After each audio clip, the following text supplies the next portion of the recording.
पढ़ने जा रहे हैं उसका नाम है मैनेजमेंट इंफॉर्मेशन सिस्टम। इसको MIS भी बोलते हैं। MIS का स्टैंड पर यही है जो मैंने अभी आपको बताया, मैनेजमेंट इंफॉर्मेशन सिस्टम। अब इसके क्रेडिटर्स के बारे में बात करते हैं। What is creditors? आवर्स का मतलब घंटे के। इस सब्जेक्ट को हमने एक वीक में कितने घंटे पढ़ना? 3 आवर्स हमने पढ़ना है इस सब्जेक्ट को। लेकिन अब इसकी डिवीजन कैसे हुई है? ये वाला जो फर्स्ट पोर्शन होता है ये हमें थ्योरी को बेस करवा रहा होता है और नेक्स्ट जो पोर्शन होता है ये लैब वर्क को करवा रहा होता है। इट्स मीन कि यहाँ पे 3 के 3 हमने जो थ्योरी में लिख दिए हैं ये कंसीडर करवा रहा है कि ये टोटली थ्योरी बेस्ड सब्जेक्ट है। थ्योरी बेस्ड हमारे पास कोर्स मौजूद है और इसमें कोई लैब नहीं है, जीरो कंसीडर हो रही है। तो इसमें हम टोटली ये देखेंगे कि हमारे पास ओवरऑल थ्योरी में कि हमारे पास मैनेजमेंट इंफॉर्मेशन क्या है, कितनी चीजों को डिस्कस किया गया है, किन पॉइंट्स को डिस्क्राइब किया गया है। स्टूडेंट्स, आज के लेक्चर को स्टार्ट करने से पहले जो हमने प्रीवियस लेक्चर में जो चीजें डिस्कस की थी उनका थोड़ा सा ओवरव्यू लेते हैं कि हमने किन चीजों को डिस्कस किया था। Let's start previous lecture overview.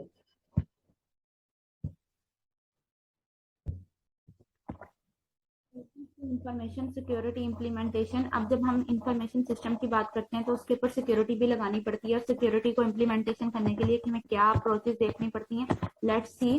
इसमें टॉप डाउन अप्रोच आती है, इनिशिएटेड बाय यूजर मैनेजमेंट। ठीक है, यूजर की मैनेजमेंट देखी जाती है। इश्यूज पॉलिसी, पुलिस इशू की पॉलिसी देखी जाती है, उनके प्रोसीजर, रूल्स एंड रेगुलेशन वगैरह क्या लगते हैं, डेडिकेट गोल क्या है जिसको हमने अचीव करना है, एक्सपेक्टेड आउटकम क्या है प्रोजेक्ट की, determining accountability for each required info, her required info के लिए एक्शन के लिए उसे कैसे काम करना पड़ता था। Most successful also involve formal development strategy refer to as system development life cycle, के सिस्टम डेवलपमेंट लाइफ साइकिल के अंदर रहते हुए वो काम को कैसे सक्सेसफुली अचीव कर सकती है, उनकी डेवलपमेंट स्ट्रेटेजी कैसे बना सकती है, उसको कैसे रेफर करते हैं एक साइकिल को अचीव करने के लिए। अब यहाँ पे एक हमें डायग्राम शो करवाई गई है जिसमें सीईओ है, उसके अंदर हमारे पास सीईओ, सीआईओ, सीओओ है। ये तमाम वो अहदेदार हैं जो उसके नीचे काम करते हैं। वीपी सिस्टम्स आ जाते हैं, वीपी नेटवर्क्स आ गए या फिर वो उसके साथ जुड़े हुए ब्रांचेज आती हैं। यहाँ से अगर हम देखें तो यहाँ नीचे सीईओ से नीचे जाता जाता सिक्योरिटी लाइंस तक जाता है, नेटवर्क तक। और यहाँ से ऊपर देखें तो यहाँ से ये नेटवर्क बनाता हुआ नेटवर्क एडमिन के पास जाएगा, उनके मैनेजर के पास जाएगा, वीपीएन नेटवर्क बनाएगा, फिर सीईओ के पास जाएगा। तो ये इसी तरह पूरा सिस्टम वर्क करता है जो कि इस अप्रोच को काम करवाने में हमारी हेल्पफुल होता है कि हमने कैसे सिस्टम की सिक्योरिटी बनानी है, उसकी सिक्योरिटी को बिल्ड कैसे करना है। सिस्टम डेवलपमेंट लाइफ साइकिल में क्या आता है? SDLC stand for system development life cycle. ये मोस्ट इंपोर्टेंट टॉपिक है कि जिसमें हमने मेथोडोलॉजी देखी जाती है कि डिजाइन और इम्प्लीमेंटेशन कैसे होगी एक इंफॉर्मेशन सिस्टम की विद इन एन ऑर्गेनाइजेशन। एक ऑर्गेनाइजेशन के अंदर रहता हुआ मेथोडोलॉजी क्या है? वो एक फॉर्मल अप्रोच है to problem solving based on a structured sequence of procedure. एक सीक्वेंस के कैसे प्रोसीजर के अंदर रहते हुए हम कैसे अचीव कर सकते हैं, एक मेथोडोलॉजी को कैसे डील कर सकते हैं यूजिंग अ मेथोडोलॉजी इंश्योर आप लीनियस प्रोसेस। हमारा एक प्रोसेस क्या है उसके अंदर रहता है हम किस तरह से उसको अचीव करें। अवॉइड मिसिंग स्टेप्स, हमने जो स्टेप्स के अंदर मिस्टेक्स किए हैं उनको हमने बचाना होता है। Goal is creating a comprehensive security. ठीक है, इसका गोल क्या है? उसने एक ऐसा पोस्टर या सिक्योरिटी बनानी जिसको हमने अचीव करना। Traditional consist of general 6 phases. हाँ जी, ट्रेडिशनली जब हम SDLC की बात करते हैं इसके अंदर 6 फेजेस आते हैं जिसके अंदर से प्रोसेस से हम गुजरते हुए आगे जाते हैं। पहला investigation, number 2 analysis, number 3 logical design, number 4 physical design, number 5 implementation, number 6 maintenance and change. ये रिपीट में हमारे पास चलते हैं इनके साथ। इसी तरह से आगे मेंटेनेंस से दोबारा हम होते हुए implementation, physical design, logical design, analysis और इन्वेस्टिगेशन तक जाते हैं। पहला आता है इन्वेस्टिगेशन। इन्वेस्टिगेशन में हमें ये पता होना चाहिए कि हमारा प्रोजेक्ट क्या है और हम किस तरह से इसके ऊपर वर्क कर रहे हैं। हमें इन्वेस्टिगेट होनी चाहिए था problem is the system being developed to solve. हमें क्या प्रॉब्लम आनी चाहिए, एक सिस्टम को डेवलप करने में किस तरह की प्रॉब्लम्स आ सकती हैं, हमें उनका आइडिया होना चाहिए। ऑब्जेक्टिव्स क्या है? कंस्ट्रेंट्स, यानी कि उनका कंस्ट्रेंट्स, हमने ट्रिपल कंस्ट्रेंट्स के बारे में हमें पता है कि जो triple time cost and scope money आ जाता है ये इसके ऊपर रिलेटेड वर्क करता है। फिर उसके अंदर इसका प्रोजेक्ट का स्कोप क्या, प्रीलिमिनरी हमारी कॉस्ट जो है क्या हम उसको अचीव कर पा रहे हैं अपने काम को करते हुए। यानी कि हमारी इन्वेस्टिगेशन में होना चाहिए हमें पता हो कि हम प्रोजेक्ट क्या बनाने लगे, किस तरह से वर्क करें। At the end feasibility analysis किया जाता है जो कि परफॉर्म करते हैं excessive economics, technical and behaviour feasibility of the process. Behaviourally feasible क्या करते हैं? एनालिसिस क्या आता है? Consist of assessment of the organisation. एक ऑर्गेनाइजेशन के अंदर रहते हुए उनका स्टेटस क्या, करंट सिस्टम क्या, कैपेबिलिटी क्या, सपोर्ट सिस्टम क्या, किस तरह से हम लोग उसकी प्रोसेसिंग कर रहे हैं। एनालिटिक डिटरमाइन करता है what new system is expected, हमारा नया सिस्टम किस तरह से वर्क कर रहा है, क्या हम उसको इंटरेक्ट कर पा रहे हैं अपने एग्जिस्टिंग सिस्टम के अंदर रहते हुए। एंड कैसे करते हैं अपनी डॉक्यूमेंटेशन को, finding and update, feasibility analysis की हमारी फिजिबिलिटी एनालिसिस क्या है, किस तरह से हम उसके अंदर काम को सरंजाम दे रहे हैं। अब आते हैं लॉजिकल डिजाइन के ऊपर। Main factor is business need, main factor हमारे पास बिजनेस नीड है। Application capable of providing needed services are selected, कि हमारे पास जिस सर्विस की हमें जरूरत है क्या हम उस सर्विस को सिलेक्ट कर पा रहे हैं। डाटा सपोर्ट एंड स्ट्रक्चर क्या कैपेबल करता है, प्रोवाइड करता है नीडेड इनपुट, और किस तरह से हमने उसकी आउटपुट ली, इनपुट ली, उसको आइडेंटिफाई करने में technology to implement physical solutions are determined, कि हमने फिजिकल जितने भी सोल्यूशंस हैं क्या उनको टेक्नोलॉजीज को हम अचीव कर पा रहे हैं। Feasibility analysis performed eight the end, feasibility जितने भी एनालिसिस होंगे उनको हमने एट द एंड आखिर में परफॉर्म करना होता है। अब हम आते हैं फिजिकल डिजाइन के ऊपर। Technology to support the alternate identified and evaluate in the logical design are selected, कि लॉजिकल डिजाइन क्या बनेगा, उसको हम कैसे सिलेक्ट करें, उसके अंदर रहते हुए कैसे वर्क करें। कंपोनेंट वैल्यूएटेड ऑन मेक और बाय डिसीजन, किस तरह से हम एक कंपोनेंट को बना रहे हैं उसके ऊपर हम डिसीजन कैसे लेते हैं,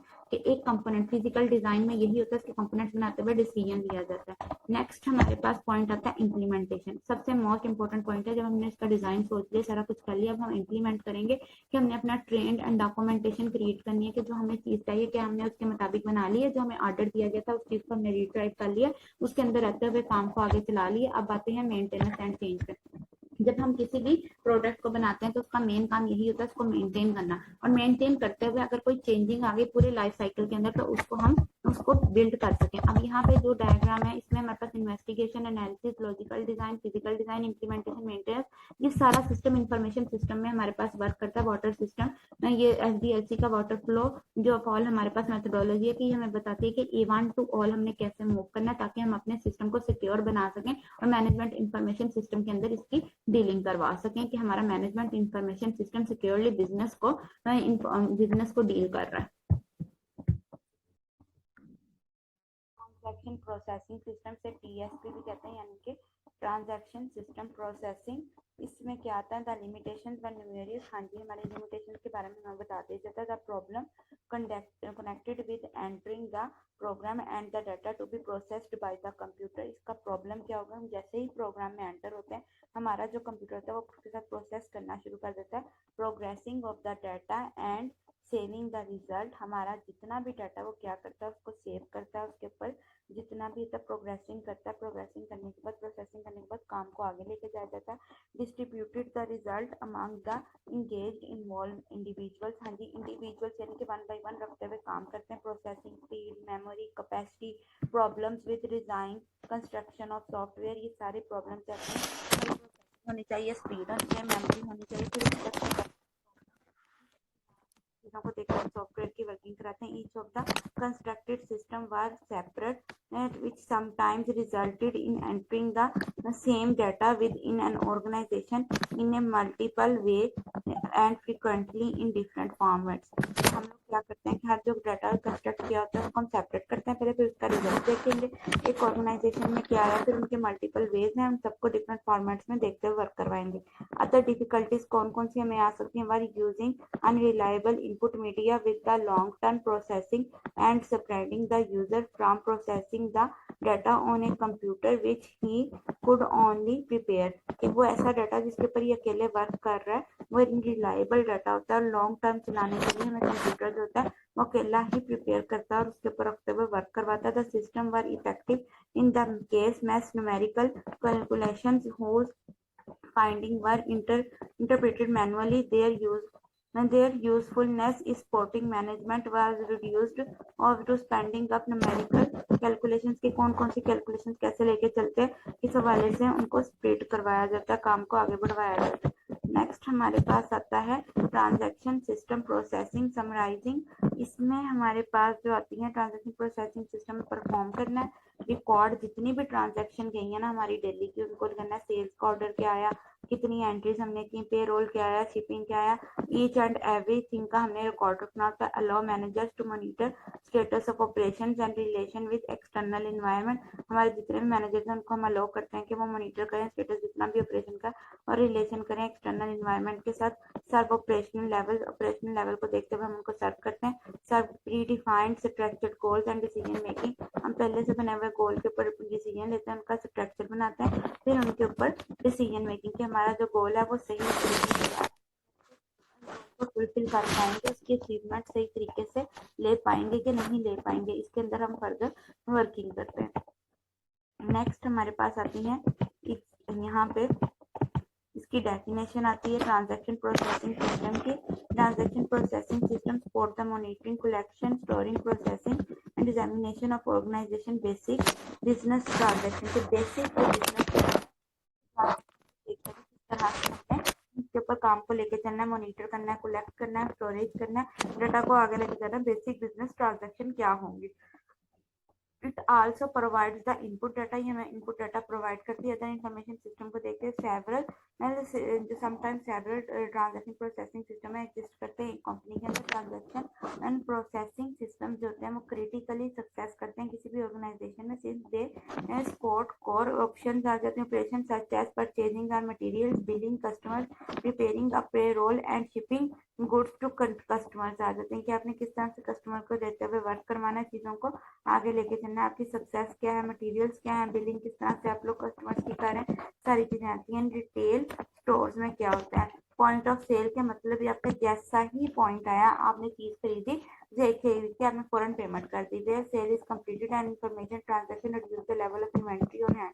वो यही कह रहा है कि फौरन खरीदो और तरीके की पेमेंट कर दो। और कलेक्ट आप करते हो रेवेन्यू, आपका जितना भी रेवेन्यू आया, जितना भी खर्चा वगैरह है, कंपनी की कैश पोजीशन पे जाके उसको करते हैं। ये similar now to the part of MIS category, इस जो भी ये पॉइंट है आप इसको हमने MIS कैटेगरी में डाल दिया, जो कि हमारे बिजनेस के लिए बेनिफिशियल होता है। इसको हम लोग बिजनेस कैटेगरी में लेकर चलते हैं, जो हमारे बिजनेस कैटेगरी को डिफाइन करता है, बताता है कि हमारा बिजनेस किस तरह से। Security system development life cycle, the same phases used in, जो फेजेस हमारे पास SPLC में यूज होते हैं, सेम वही फेजेस इसमें सिक्योरिटी के लिए हम लोग यूज करते हैं डेवलपमेंट लाइफ साइकिल में। जो एक प्रोजेक्ट जितना भी होता है उसको स्पेशलाइज करने के लिए कि हमारा जो इंफॉर्मेशन सिस्टम है उसका प्रोजेक्ट कैसे बना है, उसके अंदर काम कैसे चला है, किस तरह से करते हैं। Let's see security system development life cycle. हमारे पास जितने भी इसके जो फेजेस हैं उन सबको 1 by 1 करके हम डिस्कस करते हैं। नेक्स्ट हमारे पास पहले आता है सबसे पहले इन्वेस्टिगेशन। इन्वेस्टिगेशन का मतलब होता है हमने आइडेंटिफाई करना है कि हमारा गोल क्या है, क्या पर्पस है, क्या किस तहत के काम के तहत हम लोग इसके ऊपर काम कर रहे हैं। इसमें सबसे मेजर काम जब इसमें इंफॉर्मेशन सिस्टम में आता है वो EISP का आता है। EISP stand for enterprise information security policy. Enterprise का जहां भी वर्ड आ जाएगा ये बिजनेस के साथ डीलिंग करवाएगा। हमारी मैनेजमेंट इंफॉर्मेशन सिस्टम भी टोटली डीलिंग करता है बिजनेस के साथ, के बिजनेस में इंफॉर्मेशन सिस्टम को हम कैसे मैनेज करते हैं, चीजों को कैसे लेकर चलते हैं, ये उसके मुताबिक डीलिंग करते हुए हमें आगे से आगे मूव करवाता है। अब बातें हैं organisational feasibility analysis is perform. जितना भी फिजिबल एनालिसिस होता है ऑर्गेनाइजेशन का वो इसके ऊपर परफॉर्म किया जाता है, इसका काम आगे से आगे ले जाने के लिए, ताकि हमारा काम बेटर वे में परफॉर्मेंस शो करवा सके। नेक्स्ट जो पॉइंट आता है उसका नाम है analysis. Documents from investigation phase are study. Investigation phase से जितने भी डॉक्यूमेंट्स निकलते हैं उनको 1 by 1 करके हम स्टडी करते हैं। Analysis of existing security policy or programs along with documents and current threats and associated controls के जितने भी एनालिसिस आती है सिक्योरिटी पॉलिसीज की, प्रोग्राम्स की, उनको डॉक्यूमेंट करते हैं, उनका करंट थ्रेट देखते हैं कि उनके पास उस टाइम उन्हें किस चीज से खतरा महसूस हो रहा है, उस चीज को अंडरस्टैंड करते हैं। नेक्स्ट हम लोग ये देखते हैं कि जो हमारे पास डॉक्यूमेंट्स के बाद एसोसिएटेड कंट्रोल, उनका कंट्रोल किस चीज के ऊपर ज्यादा आता है, कि वो किस लिंक के साथ काम करते हुए अपने कंट्रोल को देखते हैं। Including analysis of relevant legal issues that could impact design of the security solution. Risk management task being, अब जब एनालिसिस हम कर रहे हैं उसने 1 by 1 हर चीज का एनालिसिस करना है। उसने इन्वेस्टिगेशन फेज का भी एनालिसिस करना है, उसने सिक्योरिटी पॉलिसीज का भी करना है, फिर उनके बाद उनके रेलिवेंट जितने भी लीगल इश्यूज आए हैं उनका भी करना है, रिस्क मैनेजमेंट को भी देखना है कि रिस्क कहाँ काम कर रहा है, कैसे वर्क हो रहा है। अब आते हैं लॉजिकल डिजाइन के ऊपर। जब साफ-ज़ाहिर है इन्वेस्टिगेशन हो गई, इन्वेस्टिगेशन के बाद एनालिसिस हो गया कि हाँ हम ये काम आया कर सकते हैं कि नहीं कर सकते, ये काम हमारे लिए बेनिफिशियल है कि नहीं, किस तरह हम इस काम में रहते हुए इस काम को आगे बढ़ा सकते हैं, इसके ऊपर डिजाइन तैयार किया जा सकता है, इस डिजाइन को अपने बिजनेस आइडिया में लगाया जा सकता है कि नहीं लगाया जा सकता। फिर हम आते हैं लॉजिकल डिजाइन के ऊपर। लॉजिकल डिजाइन वो डिजाइन होता है जिसको हमने यूजर के सामने पेश करना होता है, उसके ऊपर स्टडी फिजिबिलिटी करवानी होती है कि डिटरमाइन करने के लिए क्या ये जो है प्रोजेक्ट हम इसको कंटिन्यू कर सकते हैं या इसको बंद कर दिया जाए, इसके ऊपर देखते हुए हम वर्क कराते हैं। नंबर 1 पे creates and develops blueprints for information, create करते हैं, डेवलप करते हैं जितने भी ब्लूप्रिंट्स बनते हैं किसी भी इंफॉर्मेशन के लिए। इंसिडेंट रिस्पॉन्सेज एक्शन प्लान, कौन कौन से इंसिडेंट किए जाते हैं? Continuity plan, incident responses and disaster recovery. Continuity plan क्या होती हैं कि ऐसे प्लान जो कि हमारे सिस्टम के अंदर चला रहे हैं कि हमारा सिस्टम वर्क कैसे कर रहा है, काम को कैसे लेकर चल रहा है, उसके अंदर प्लानिंग किस तरह से जा रही है। अब इंसिडेंट रिस्पॉन्स कौन से होते हैं? वैसे रिस्पॉन्स आते हैं जो किसी चीज के ऊपर इंसिडेंटली यानी कि एक्शन लिए लेते हैं। डिजास्टर के ऐसा डिस्कवरी प्लान के जो हमने किसी काम को रोक के किया हुआ कि हाँ ये काम हो गया, अब इसके बाद इस काम को हम दोबारा चला सकते हैं, उसकी रिकवरी कर सकते हैं। ये तो था आइडिया जो हमने भी सोचा था। अब उसको फिजिकली डिजाइन में लेकर आना है, जिस फिजिकल डिजाइन के थ्रू हमें लोगों को शो करवाना है। Need security technology is evaluated, alternates are generated and final design is selected. जब हम इसके ऊपर काम कर रहे हैं तो हमें एक सिक्योरिटी टेक्नोलॉजी होती है उसको बनाना पड़ता है, उसके अल्टरनेट्स को जनरेट करना पड़ता है, उस फाइनल डिजाइन को हमें सिलेक्ट करना पड़ता है कि हमारा जो फाइनल डिजाइन है क्या वो सिलेक्टेड हो गया है, हम उसके अंदर रहते हुए काम कर सकते हैं, यस हमने सिलेक्ट कर लिया है। फिर आखिर में हम फिजिबिलिटी स्टडी को देखेंगे। फिजिबिलिटी स्टडी बेसिकली यही है कि एनालिसिस करता है वन बाय वन एक ऑर्गेनाइजेशन के फेज के अंदर रहते हुए। अब आते हैं इम्प्लीमेंटेशन के ऊपर। इम्प्लीमेंटेशन में आती है security solutions are required tested information and tested again, कि जितने भी सिक्योरिटी सोल्यूशंस हैं वो हमें रिक्वायर होंगे, उनको हम वन बाय वन करके टेस्ट करेंगे, फिर उनकी इम्प्लीमेंटेशन करेंगे। देन इम्प्लीमेंट करने के बाद अगेन टेस्टिंग करके देखेंगे कि जो हमने काम किया है क्या वो प्रेफरेबल हो गया है। फॉर एग्जांपल हमें एक गेमिंग प्रोजेक्ट दिया गया है, हमने गेमिंग प्रोजेक्ट अपने बिजनेस के अंदर उसको देखा कि हमने जो काम किया क्या उसके अंदर जो आइडिया सोचे वो बिल्कुल ठीक सोचे थे, उनके ऊपर हमने प्लानिंग करते हुए वर्क कर लिया, अगर कर लिया इम्प्लीमेंट कर लिया तो उसको टेस्ट करेंगे। अगर उसमें कोई एरर आया है तो उसको अगेन टेस्ट करने के बाद हम इम्प्लीमेंटेशन के बाद हम उसको अगेन टेस्ट करेंगे क्या हमारा जो काम है आइदर वो सही वर्क किया है कि नहीं किया। पर्सनल इश्यूज एवेल्युएटेड किए जाते हैं, वैल्यूएशन की जाती है, स्पेसिफिक ट्रेनिंग दी जाती है, एजुकेशन प्रोग्राम्स कंडक्टेड किए जाते हैं। ये सारा काम हम इसके अंदर परफॉर्म करते हैं। अब आते हैं entire tested package is presented to management for final approval, कि फाइनल अप्रूवल के लिए हमें क्या काम करना पड़ता है, तमाम पैकेज को एक बार करके इकट्ठा उसको टेस्टिंग फेज से गुजारना पड़ता है ताकि हमारा जो काम है वो बेहतर वे से परफॉर्म हो सके। इस पूरे सिस्टम को हम एक पूरे मैनेजमेंट सिस्टम को गुजारते हैं टेस्टिंग फेज से। इस टेस्टिंग फेज को हम गुजारते हुए अपने प्रेजेंट करते हैं मैनेजमेंट को फाइनल अप्रूवल के लिए, ताकि हम लोग अपने डाटा को आगे पहुंचा सकें, आगे एंड तक लेके जा सकें। अब आते हैं मेंटेनेंस एंड चेंज पे।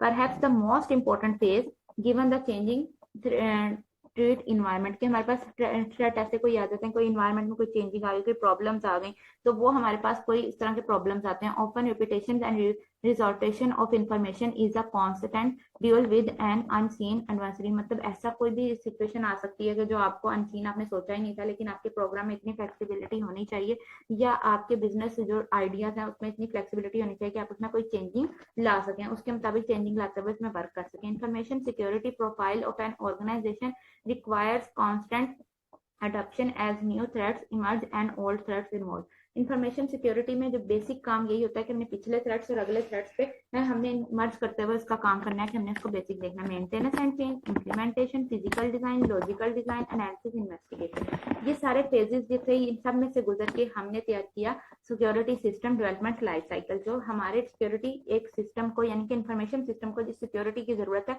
उसको हम सिक्योर करने के लिए इस सिस्टम को है नंबर 1 पे इन्वेस्टिगेट किया कि हमारा जो आइडिया है वो करेक्टली वर्क कर रहा है कि नहीं कर रहा है, क्या हम इस आइडिया को सही तरीके से आगे पहुंचा पा रहे हैं। नंबर 2 पे हमने एनालिसिस किया, 1 बाय 1 करके ईच स्टेप पे हमने उसकी एनालाइजेशन की ताकि हमें पता लगे कि हमारा जो आइडिया है वो करेक्ट है कि नहीं। फिर हमने लॉजिकल डिजाइन यानी कि उस डिजाइन के बारे में सोचा, लोगों के साथ डिस्कस किया, उसको फर्दर वर्किंग में लेकर गए। फिर हमारे फिजिकल डिजाइन के ऊपर हमने वो डिजाइन पेश किया जिस डिजाइन को हमने लोगों के सामने लेकर आना है। अब जब हमने इस डिजाइन को फिजिकली लेकर आ गए तो साफ ज़ाहिर है उस डिजाइन के अंदर हमें अब सिक्योरिटी की जरूरत भी महसूस होती है। फिर आते हैं इम्प्लीमेंटेशन के अंदर, इम्प्लीमेंट कैसे करते हैं अपने डिजाइन को और उसके अंदर किन चेंजेस एंड फैसिलिटीज को देखा जाता है। फिर हमने पूरा पैकेज टेस्ट करना होता है, उसके अंदर देखना है कि कोई एरर तो नहीं फाइनल अप्रूवल के लिए। देन हम उसकी मेंटेनेंस करेंगे, अगर उसमें कोई चेंजिंग आ जाए तो उसको चेंज करते एनवायरमेंट के साथ कर सकते हैं। एट द एंड ओवरव्यू ले चुके हुए हैं। अब हम आज जो टॉपिक पढ़ना है उस लेक्चर को स्टार्ट करते हैं।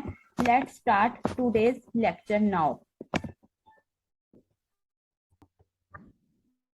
Using information system to achieve competitive advantage, इसमें हमने देखा था इकोनॉमी, नेटवर्क इकोनॉमी को, जिसके अंदर ये पॉइंट भी आए थे वर्चुअल कंपनी मॉडल। अब हम वर्चुअल कंपनी मॉडल को डिस्कस करते हैं कि वर्चुअल कंपनी मॉडल है क्या। वर्चुअल कंपनी स्ट्रेटेजी के अंदर works to ally with other companies to create and distribute products without being limited by traditional organizational boundaries or physical locations, e.g. fund managers production shipments of garments for major fashion companies, outscoring all work to over 7500 suppliers. Virtual company जितनी भी है वो use करती है ऐसा network जिसके जरिए हम दूसरी कंपनी के साथ एक डिस्ट्रीब्यूशन कर सकते हैं अपने प्रोडक्ट्स की, किसी भी लिमिट के अंदर रहते हुए, यानी कि हमारी कोई भी लिमिट और बाउंड्रीज है उसके अंदर रहते हुए हम अपनी फिजिकल लोकेशंस के अंदर अपनी कंपनीज के साथ क्या है वो काम कर सकते हैं। वर्चुअल का मतलब होता है बिल्कुल लुक लाइक का रियल,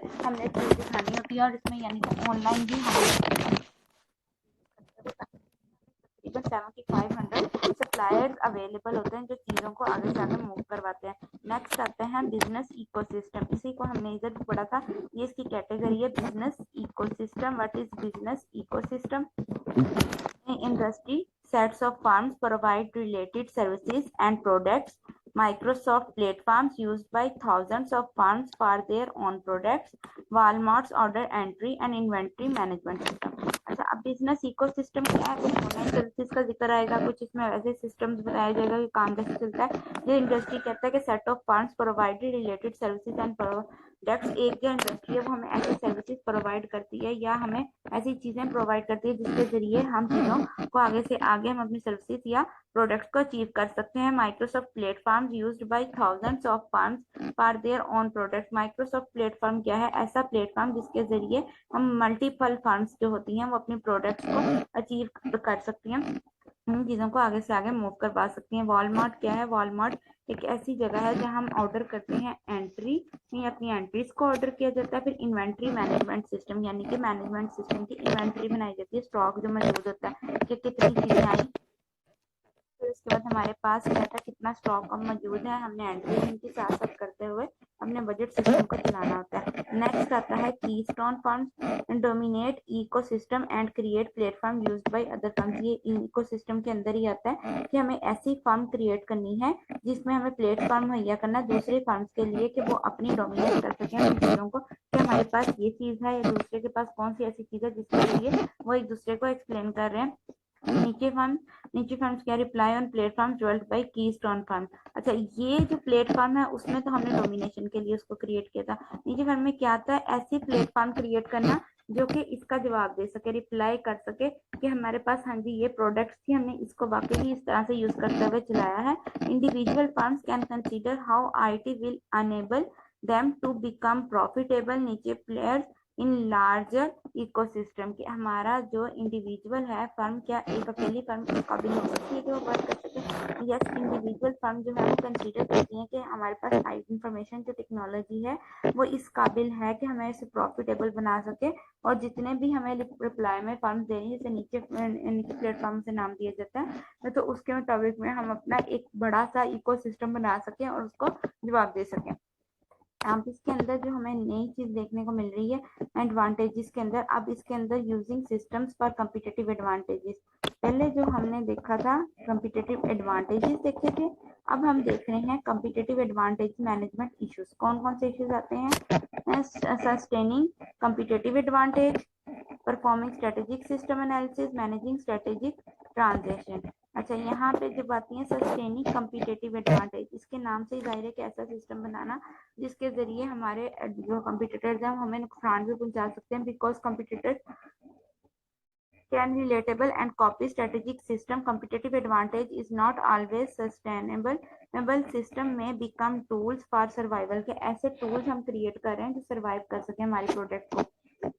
एक कंपटीटर जो होते हैं या तो वो रिलेट कर सकते हैं, हमारे स्ट्रेटेजिक सिस्टम की कॉपी कर सकते हैं, या ये भी हो सकता है कि जो हमने सिस्टम इंट्रोड्यूस करवाया है उसकी कॉपी करके मार्केट में आगे से आगे सेल करते हैं, जो कि हमारे लिए सस्टेनेबल नहीं रहता, हमारे लिए यूज के काबिल नहीं रहता। और इस सिस्टम के थ्रू हमें क्या होता है, बहुत से सर्वाइव करना पड़ता है या ऐसी बहुत सी चीजों को सहना पड़ता है जो हमारे लिए काबिल बर्दाश्त नहीं होती, या जो हमारे सिस्टम को डैमेज दे रही होती है, टफ टाइम दे रही होती है, हमें ऐसे बहुत सी चीजों के लिए सर्वाइव करना पड़ता है। इसको हम क्या कहते हैं, ये हमारे लिए सर्वाइवल टाइम बनाती है, हमारा कंपटीटर एडवांटेज जो बनाती है वो हमें ज्यादा देती है। नेक्स्ट आता है परफॉर्मिंग स्ट्रेटेजिक सिस्टम एनालिसिस। अब ऐसा पहले तो हमने जो एक बना लिया सिस्टम बना लिया, हमारे किसी ने चोरी कर लिया सिस्टम हो सकता है, या अब ये है कि वो जो इंडस्ट्री में परफॉर्म कर चुके हैं, इसकी जो चेन है, ये इसका हाफ सिस्टम जो है वो किसी के हाथ लग गया, तो उसने आगे से आगे सिस्टम को कैसे यूज किया। नंबर 1 पे हमारे पास यही आता है कि what is the structure of industry competitive force, what are the value chain for this firm. वो कहता है कि ये जो कंपिटिटर होता है उनको ये रहता है कि हमारे साथ वाले जो है वो कौन सा ऐसा स्ट्रक्चर यूज कर रहे हैं इंडस्ट्री के लिए, उनका कॉम्पिटेटिव फोर्सेस क्या है, क्या वो वैल्यू चेंज यूज कर रहे हैं इस फंड के लिए, किन चीजों को वो यूज करके हमें नुकसान पहुंचा सकते हैं, वो ये देख रहे हैं कि हम कौन सा ऐसा सिस्टम है जिसको हम लोग यूज कर रहे हैं, ऐसा स्ट्रक्चर है जो कि हम अपनी फर्म के लिए यूज करेंगे ताकि हमारी जो फर्म है वो ऊपर जा सके, या हम अपनी फर्म को एक मार्केट में एक गुडविल दिलवा सकें। तो वो ये ऐसी चीजें कंप्यूटर जो होते हैं वो बहुत ज्यादा फोकस करते हैं कि अगर हम एक चीज लेकर आए तो वो उसके अल्टरनेट लाजमी दूसरी ऐसी चीज आएंगी जिसका इंटरेक्शन जो होता है कस्टमर उसकी तरफ कर लेता है। मैनेजिंग स्ट्रेटेजिक ट्रांजिशन आ जाती है। अब हमारे पास स्ट्रेटेजिक, हमने ऐसी एक स्ट्रेटेजी बनानी है जिसमें ट्रांजेक्शन कर सके, ट्रांजेक्शन जितनी भी होती हैं उनके एक जगह से दूसरी जगह अपने सिस्टम को कैसे भेज रहे हो, या एक जगह से दूसरी जगह अपनी चीजों को कैसे मूव करवा रहे हो। Adopting strategic systems requires changing in business goals, relationship with customers and suppliers and business processes। अब ऐसा सिस्टम अडॉप्ट करना है जिसके जरिए हम ऐसी चेंजिंग कर सकें कि हम अपने गोल को अपने मीट कर सकें, इजीली हम उस गोल तक पहुंच सके, हमें उस गोल तक पहुंचने के लिए कोई स्पेसिफिक सिचुएशन ना करनी पड़े। हमारे कस्टमर जो सप्लायर्स हैं या बिजनेस प्रोसेसेस हैं उनके लिए हम ऐसा रोल एंड रेगुलेशन बनाएंगे जो कि हम उस गोल को अचीव कर सकें, उनको आगे से आगे मूव करवा सके। ये थे हमारे इश्यूज। नंबर 1 पे आता है स्टनिंग कॉम्पिटिटिव एडवांटेज, जिसमें हमारी स्ट्रेटेजी चोरी होने का डर होता है। परफॉर्मिंग स्ट्रेटेजिक सिस्टम के हमारी जो स्ट्रेटेजी एक मार्केट में आ चुकी थी उसके बाद वो अगला जो होता है वो उस पर अटैक कर सकते हैं। मैनेजिंग स्ट्रेटेजिक ट्रांजिशन, अब हमने अपनी जितनी भी स्ट्रेटेजीज हैं उनको ऐसे स्ट्रेटेजीज को प्लान करना है कि हमारे पास जितनी भी ट्रांजेक्शन होनी है वो इजीली टाइमली हो सके, उन्हें किसी और का वेट ना करना पड़े, या फिर हमारी ट्रांजेक्शन उसकी वजह से डिपेंड असरअंदाज ना हो, इफेक्ट ना हो। स्टूडेंट्स, आज के लेक्चर को स्टार्ट करने से पहले जो हमने प्रीवियस लेक्चर में जो चीजें डिस्कस की थी उनका थोड़ा सा ओवरव्यू लेते हैं कि हमने किन चीजों को डिस्कस किया था। Let's start previous lecture overview.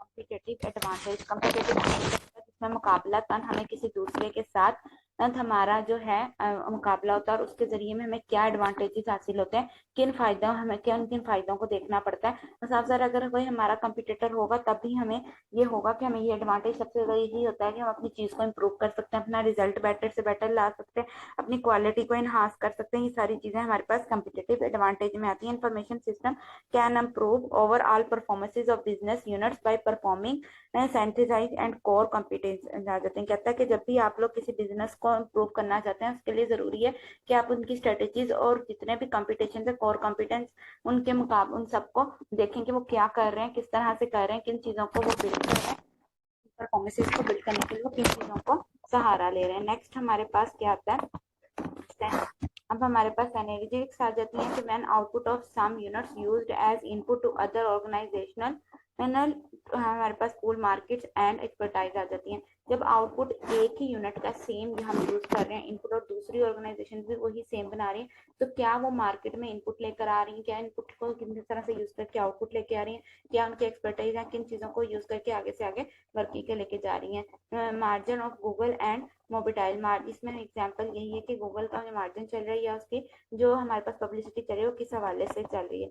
अब यहाँ पे आते हैं कोर कॉम्पिटेंस। कोर कॉम्पिटेंस क्या होते हैं, activity for which firm is world class leader, relies on knowledge, experiences and sharing this across business units, EGIS to create central core competence। सबसे पहले तो एक एक्टिविटी करवानी है, activity for which firm is world class leader. World class से क्या मराता है कि ऐसा लीडर हो जो पूरी दुनिया के साथ डीलिंग कर रहा है, उसको हम क्या नाम देते हैं, world class. World class leader का नाम देते हैं, उस एक्टिविटी के साथ डीलिंग करानी है, ऐसी एक एक्टिविटी हमने परफॉर्म करानी है। रिलायंस ऑन नॉलेज, रिलाय सबसे पहले किस पे करना है, नॉलेज पे। एक्सपीरियंसेस, हमें एक्सपीरियंसेस का पता हो, हमें उस पर यकीन हो। And sharing this across business unit, और अब जितनी भी ये चीज हमारे पास मौजूद है, इसको हम जितना भी हमारा बिजनेस यूनिट है उस सब के साथ हम लोग इस चीज को शेयर करेंगे अपनी कंपटीशन बढ़ाने के लिए। EGIS to create central core competition, हमारा जो इंफॉर्मेशन सिस्टम है वो क्रिएट करता है सेंट्रल कोर, यानी कि एक ऐसा यूनिट बनाता है कंपटीशन को देखते हुए कि हमारा सिस्टम कैसे डील कर रहा है, हमारा सिस्टम कैसे उस यूनिट को लेके जा रहा है, उसकी क्या एबिलिटीज हैं, किस तरह से वो इम्प्रूव कर रहा है। अब आते हैं नेटवर्क बेस्ड स्ट्रेटेजीज पे, जिसमें नेटवर्क इकोनॉमिक्स आ जाती हैं और हमारे पास ये सारा सिस्टम चलता है नेटवर्क बेस्ड और इकोनॉमिक्स में। हमारे पास पहले तो हम देखते हैं network based strategies. Take advantage of firms abilities to network with each other, include use of network economics, virtual company model, business ecosystem. पहले तो हम इन दो को देखते हैं कि ये क्या चीज है। इसने कहा कि हमें ये एडवांटेजेस मिलते हैं एक एबिलिटी को जब नेटवर्क को एक दूसरे के साथ जोड़ा जाता है, उसमें आ जाता है नेटवर्क इकोनॉमिक्स आ जाती हैं, और फिर उसके बाद वर्चुअल कंपनी मॉडल। जब नेटवर्क का वर्ड है तो ये मैंने पहले भी बताया था कि नेटवर्क होता क्या है, जब दो या दो से ज्यादा कंप्यूटर्स या डिवाइसेस को हम एक साथ जोड़ देते हैं तो वो एक नेटवर्क बनाते हैं। जब देखें फॉर एग्जाम्पल मैं आपसे बात कर रही हूँ फोन कॉल के थ्रू, तो ये हमारा एक नेटवर्क बन जाता है। अब नेटवर्क में इकोनॉमिक्स देखते हैं, वो क्या ट्रेडिशनल इकोनॉमिक्स आ जाती हैं। law of dissemination returns, the more any given resources is applied to production, the lower the marginal gain in output until a point is reached where the additional inputs produces no additional output.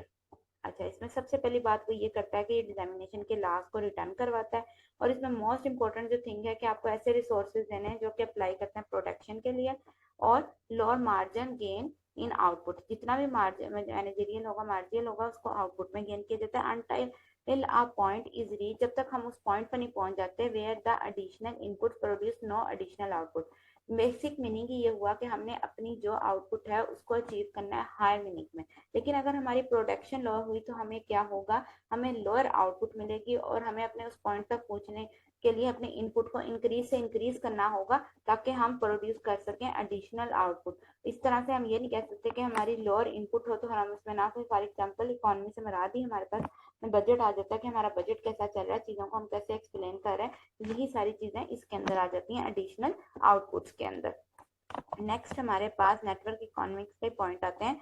Business model based on network, marginal cost of adding new participant almost zero with much greater managerial gain, value of community growth with size, eBay value of software grows as installed customer base grows, continue with products and more user support। अब इसमें कहते हैं सबसे पहले business model based on networks, managerial cost of adding new participant almost zero which much greater than managerial gain।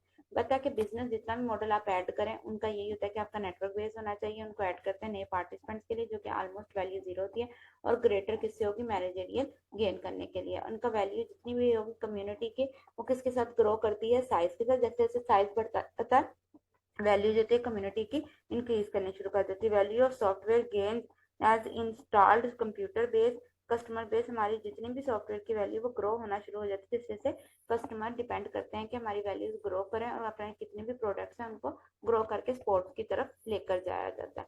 ये था network economics. अब जो बाकी पॉइंट्स हैं उनको भी देखते हैं।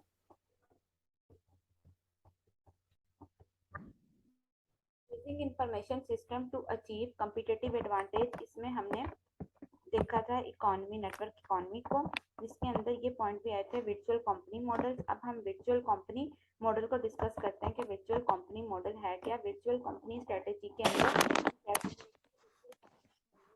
works to ally with other companies to create and distribute products without being limited by traditional organizational boundaries or physical locations, e.g. Lee-Funk managers production shipments of garments for major fashion companies, outscoring all work to over 7500 suppliers. Virtual company जितनी भी है वो use करती है ऐसा network जिसके जरिए हम दूसरी कंपनी के साथ एक डिस्ट्रीब्यूशन कर सकते हैं अपने प्रोडक्ट्स की किसी भी लिमिट के अंदर रहते हुए, यानी कि हमारी कोई भी लिमिट और बाउंड्रीज है उसके अंदर रहते हुए हम अपनी फिजिकल लोकेशंस के अंदर अपनी कंपनीज के साथ क्या है वो काम कर सकते हैं। वर्चुअल का मतलब होता है बिल्कुल लुक लाइक का रियल हमने चीज दिखानी होती है, और इसमें यानी कि ऑनलाइन भी हम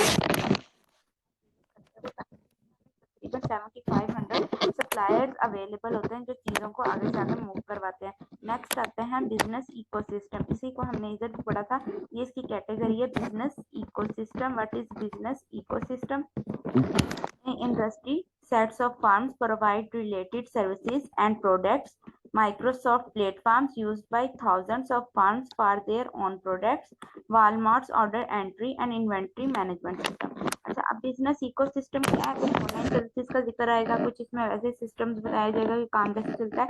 जो इंडस्ट्री कहता है कि set of firms provided related services and products, एक जो इंडस्ट्री है वो हमें ऐसी सर्विसेज प्रोवाइड करती है या हमें ऐसी चीजें प्रोवाइड करती है जिसके जरिए हम चीजों को आगे से आगे हम अपनी सर्विसेज या प्रोडक्ट्स को अचीव कर सकते हैं। Microsoft platform used by thousands of firms for their own products. Microsoft platform क्या है? ऐसा प्लेटफॉर्म जिसके जरिए हम मल्टीपल फर्म्स जो होती हैं वो अपनी प्रोडक्ट्स को अचीव कर सकती हैं, इन चीज़ों को आगे से आगे मूव करवा सकती हैं। वॉलमार्ट क्या है? वॉलमार्ट एक ऐसी जगह है जहां हम ऑर्डर करते हैं एंट्री, अपनी एंट्रीज को ऑर्डर किया जाता है। फिर इन्वेंट्री मैनेजमेंट सिस्टम, यानी कि मैनेजमेंट सिस्टम की इन्वेंट्री बनाई जाती है, स्टॉक जो मौजूद होता है कि कितनी चीजें आई, फिर उसके बाद हमारे पास क्या था, कितना स्टॉक अब मौजूद है, हमने एंट्री इनकी साथ साथ करते हुए अपने बजट सिस्टम को चलाना होता है। नेक्स्ट आता है keystone firms dominate ecosystem and create platform used by other firms. ये इकोसिस्टम के अंदर ही आता है कि हमें ऐसी फर्म क्रिएट करनी है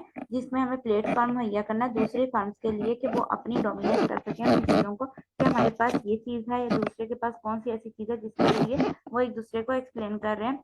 नीचे फर्म्स क्या? Reply on platform developed by keystone firm. अच्छा, ये जो प्लेटफॉर्म है उसमें तो हमने डोमिनेशन के लिए उसको क्रिएट किया था। नीचे फर्म में क्या आता है? ऐसी प्लेटफॉर्म क्रिएट करना जो कि इसका जवाब दे सके, रिप्लाई कर सके कि हमारे पास हाँ जी ये प्रोडक्ट्स थी, हमने इसको वाकई इस तरह से यूज करते हुए चलाया है। Individual firms can consider how IT will enable them to become profitable. नीचे प्लेयर्स इन लार्जर इकोसिस्टम, कि हमारा जो इंडिविजुअल है फर्म, क्या एक अकेली फर्म इस काबिल हो सकती है कि वो वर्क कर सके? यस, इंडिविजुअल फर्म जो है वो कंसीडर करती है कि हमारे पास हाई इंफॉर्मेशन जो टेक्नोलॉजी है वो इस काबिल है कि हमें इसे प्रॉफिटेबल बना सके, और जितने भी हमें रिप्लाई में फर्म दे रही है, जैसे नीचे प्लेटफॉर्म से नाम दिया जाता है, तो उसके मुताबिक में हम अपना एक बड़ा सा इकोसिस्टम बना सकें और उसको जवाब दे सकें। अब इसके अंदर जो हमें नई चीज देखने को मिल रही है एडवांटेजेस के अंदर, अब इसके अंदर using systems for competitive advantages. पहले जो हमने देखा था कम्पिटिटिव एडवांटेजेस देखे थे, अब हम देख रहे हैं कम्पिटिटिव एडवांटेज मैनेजमेंट इश्यूज। कौन कौन से इश्यूज आते हैं? Sustaining competitive advantage, performing strategic system analysis, managing strategic transaction. अच्छा, यहाँ पे जब आती है सस्टेनिंग कम्पिटिटिव एडवांटेज, इसके नाम से ही जाहिर है कि ऐसा सिस्टम बनाना जिसके जरिए हमारे जो कम्पिटिटर्स हैं हमें नुकसान भी पहुंचा सकते हैं, because competitors can relatable and copy strategic system. Competitive advantage is not always sustainable.